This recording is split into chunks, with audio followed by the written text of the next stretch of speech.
नमस्कार मित्रों, जय श्री महाकाल। आज एक बहुत ही दिव्य कथा को लेकर आए हैं।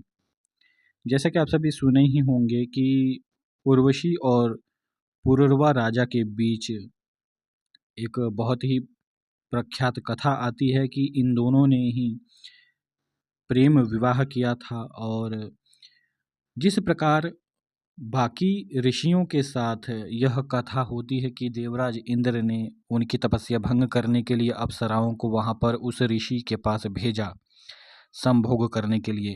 लेकिन उर्वशी और पुरुरवा की कहानी में यह कथा बिल्कुल नहीं आती, और यहाँ पर उल्टा होता है कि जो उर्वशी है वह पुरुरवा राजा के गुणगान देवर्षि नारद के द्वारा सुनकर और उनके सुंदर शरीर के हाव भाव और उनके बल के विषय में सुनकर उर्वशी को पुरुरवा राजा के ऊपर संभोग करने की इच्छा उत्पन्न होती है, या फिर यह कहें कि प्रेम उत्पन्न होता है। और इसके बाद उर्वशी उन भावों के विषय में अन्य देवताओं को बताती हैं कि मुझे पुरुरवा राजा के साथ वह विचार करना है या फिर प्रणय करना है। तो जब उर्वशी इस प्रकार से कहती हैं तो जो अन्यत्र देवता होते हैं उन्हें कहीं ना कहीं पुरुरवा राजा से ईर्ष्या होने लगती है, और फिर वे तुरंत ही उर्वशी को धरती लोक पर जाने का श्राप देते हैं। और फिर वहाँ से उर्वशी गिरकर धरती लोक पर पुरुरवा राजा के पास ही आ जाती हैं।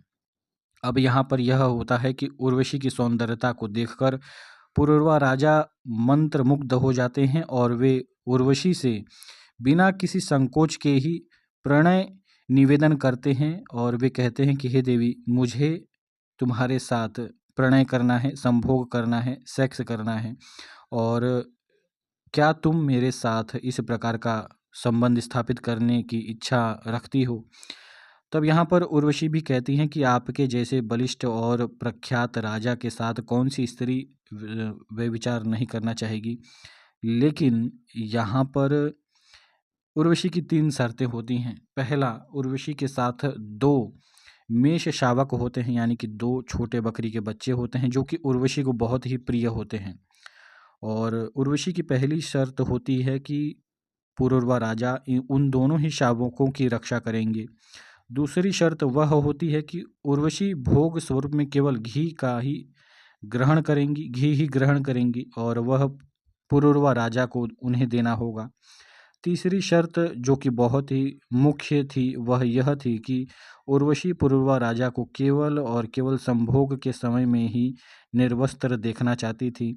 अन्यत्र यदि वे बिना संभोग के उनके सामने निर्वस्त्र होते तो उर्वशी उन्हें छोड़कर चली जाती।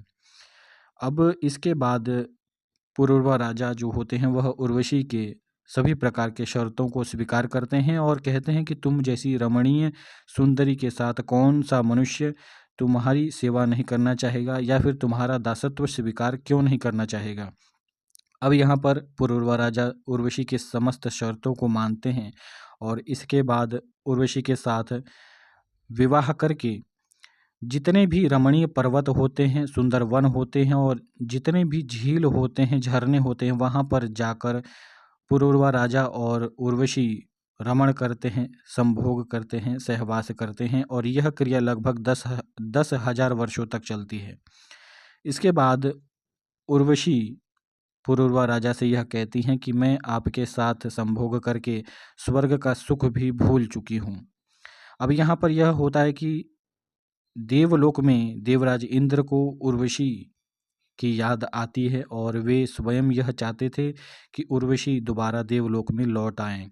अब यहाँ पर देवता सभी मिलकर एक छोटा सा छल पुरुरवा राजा के साथ करते हैं, और वह यह होता है कि देवराज इंद्र एक गंधर्व को वहाँ पर भेजते हैं जहाँ पर पुरुरवा राजा और उर्वशी रमण कर रहे होते हैं।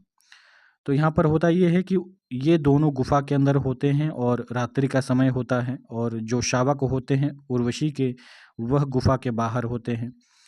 अब यहाँ पर यह होता है कि जब वह गंधर्व उर्वशी के उन शावकों को चुराकर स्वर्गलोक की ओर भागने लगता है तो अचानक ही वह शावक चिल्लाने लगते हैं, और जब उर्वशी उन शावकों के चिल्लाने की आवाज़ सुनती है तो वह तुरंत ही पुरुरवा राजा से कहती है कि कृपया मेरे शावकों की रक्षा करें, मैं उनसे बहुत ही प्रेम करती हूँ। तो जब इस प्रकार उर्वशी पुरुरवा राजा से कहती है तो पुरुरवा राजा भी अचानक से ही, क्योंकि वे उर्वशी के साथ संभोग में संलग्न थे, और तुरंत ही इस प्रकार से जब उर्वशी कहती हैं तो वे बिना कुछ सोचे समझे, बिना वस्त्र धारण किए वे उस गुफा से बाहर निकलते हैं और बिना वस्त्र के होते हैं। और तभी देवराज इंद्र अपनी माया से एक मेघ की गर्जना करते हैं, यानी कि जिस प्रकार से बिजली कड़कती है उसी प्रकार की घटना यहाँ पर होती है। और क्योंकि रात्रि का समय था, चारों तरफ अंधकार था, और जब बिजली कड़की तो वहाँ पर चारों तरफ बिजली का प्रकाश हुआ और पुरुरवा राजा निर्वस्त्र अवस्था में उर्वशी के सामने प्रत्यक्ष थे। जब उर्वशी इस प्रकार से पुरुरवा राजा को देखती है तो उसी समय वे अपने वचन को त्याग करके वहाँ से अदृश्य हो जाती हैं। और इसके बाद पुरुरवा राजा उन मेष को भी ढूंढते हैं जो कि उर्वशी के थे। मेष को ढूंढने के बाद भी उन्हें कहीं भी उनका पता नहीं चलता, और वे वहाँ पर जब वापस आते हैं अपनी गुफा में तो देखते हैं कि उर्वशी भी वहाँ से गायब हो चुकी हैं। जब इस प्रकार से ये समस्त घटना होती है तो पुरुरवा राजा उर्वशी की याद में रोने लगते हैं, और फिर वहाँ पर देवराज इंद्र आते हैं और पुरुरवा राजा को अपने साथ स्वर्गलोक लेकर जाते हैं। तो ये समस्त कथा है उर्वशी और पुरुरवा राजा की। इस कथा से हमें यह मालूम पड़ता है कि प्राचीन काल में जो भी बलिष्ठ व्यक्ति थे या जो भी धर्म धर्म के प्रति प्रतिष्ठा रखते थे या जिनके अंदर धर्म पालने की क्षमता थी, जो वीर थे, उन्हें भी अप्सराओं की प्राप्ति होती थी। और अप्सराएं, इस कथा से हमें यह भी मालूम पड़ता है कि जो भी साधक या फिर जो भी व्यक्ति अप्सराओं को सिद्ध करता है, अप्सरा निश्चित ही उस साधक के साथ संभोग करती है और उसे संभोग का सुख प्रदान करती है। तो मुझे आशा है आप सभी इस संपूर्ण कथा को सुनकर कुछ ना कुछ सीख अवश्य ही प्राप्त करेंगे। आज के लिए इतना ही। जय श्री महाकाल।